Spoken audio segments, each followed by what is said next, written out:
உங்களுக்கு நல்லா தெரியும். டாஸ்மாக்னா யாருடைய லாபம் வரும்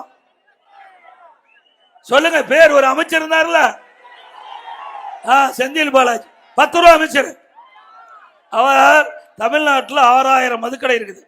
அந்த மதுக்கடையில் அங்கே போய் கடையில் ஒரு பாட்டில் வாங்கினா 10 ரூபா அதிகமாக வசூல் பண்ணுறாங்க. அது எங்கே போகுதுன்னா அந்த ஊடிட்டு கேட்டால் மேலிடத்துக்கு போகுதுங்கிறாங்க. அப்படி ஒரு நாளைக்கு 1.5 கோடி பாட்டில் விற்கிது தமிழ்நாட்டில். அந்த 1.5 கோடி பாட்டிலில் 10 ரூபா விலை அதிகமாக வாங்கினா ஒரு நாளைக்கு 15 கோடி ரூபாய் இந்த மது பாட்டில் இருந்து மட்டும் வசூல் பண்ணாங்க. மாதத்துக்கு 450 கோடி, வருஷத்துக்கு 5400 கோடி, 4 ஆண்டுல 22,000 கோடி இந்த மது பாட்டில 10 ரூபா அதிகமா வாங்கி கொள்ளையடித்த அரசாங்கம் அண்ணா திமுக அரசாங்கம். சிந்திச்சு பாருங்க, இந்த அரசாங்கம் தேவையா? பல முறை கேட்டியாச்சு. நாங்க சொல்றது தப்புனா அமலாக்கத்துறையே போய் கதவை தட்டி இன்றைக்கு அதுல ஊழல் நடந்தது என்று முறைகேடு நடந்திருப்பாங்க, 40,000 கோடி இருப்பதாக பத்திரிகையில செய்தி வந்துட்டது. இது உண்மைதானே? நாம சொன்னா தப்புங்கிறாங்க.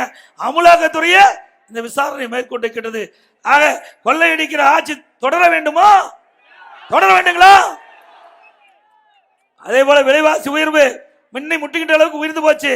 இன்னைக்கு உணவு பொருட்கள் விலை உயர்ந்துட்டு, அரிசி விலை அண்ணா திமுக ஆட்சி விட திமுக ஆட்சியில் அதிகமாக விற்குது, பருப்பு விலை அதிகமாக விற்குது, எண்ணெய் விலை அதிகமாக விற்குது. வேலை வாய்ப்பு கிடையாது, வருமானம் கிடையாது, செலவு அதிகரிக்கிறது. மக்கள் படுகின்ற துன்பத்தை பற்றி கவலைப்படாத முதலமைச்சர் இன்றைய முதலமைச்சர் ஸ்டாலின்.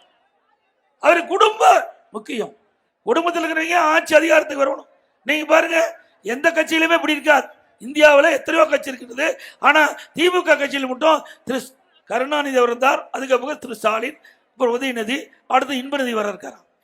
அப்புறம் திரு ஸ்டாலின் கட்சிக்கு தலைவர், உதயநிதி இளைஞரணி செயலாளர், திருமதி கனிமொழி அம்மா மகளிரணி செயலாளர். முடிஞ்சு போச்சு. 3 பதவி தான் இருக்குது. 3வது குடும்பத்திலே எடுத்துக்கிட்டாங்க. இப்படிப்பட்ட கட்சி தமிழ்நாட்டில் தேவையா? அதே மாதிரி மத்தியில் ஆட்சி அதிகாரத்துக்கு வந்தாலும் அவர்கள் தான் இருப்பாங்க. தமிழ்நாட்டில் ஆட்சி அதிகாரத்தில் வந்தாலும் திமுக குடும்பத்தை சேர்ந்தா இருப்பாங்க, வேற எவரையும் விட மாட்டாங்க. ஆனா அனைத்து இந்திய அண்ணா திராவிட முன்னேற்ற கழகத்தை பொறுத்த வரைக்கும் ஜனநாயகம் உள்ள ஒரு கட்சி. சாதாரண தொண்டன், சாதாரண கிளை செயலாளர் இந்த கட்சிக்கு விசுவாசமாக இருந்து திறம்பட உழைத்தால், மக்களிடத்திலே நன்மதிப்பு பெற்றால் அவர் முதலமைச்சராக கூட முடியும், கட்சிக்கு பொதுச் செயலாளராக கூட ஆக முடியும். நான் வெறும் கிளை செயலாளராக தான் இருந்தேன். ஒன்றிய பொறுப்பு, மாவட்ட பொறுப்பு, மாநில பொறுப்பு, இப்படித்தான் வந்தேன். எம்எல்ஏ, எம்பி, மந்திரி, அப்புறம் தான் முதலமைச்சரான. ஆக ஒரு கட்சியில் உழைக்கின்றவர்களுக்கு அடையாளம் கொடுக்கின்ற ஒரே கட்சி அனைத்து இந்திய அண்ணா திராவிட முன்னேற்ற கழகம். அவரை வீட்டு கதவை தட்டி பதவி கொடுக்கின்ற கட்சி அண்ணா திமுக கட்சி. மற்ற கட்சி எல்லாம் உழைப்பை சுரண்டி குடும்பம் வாழும்.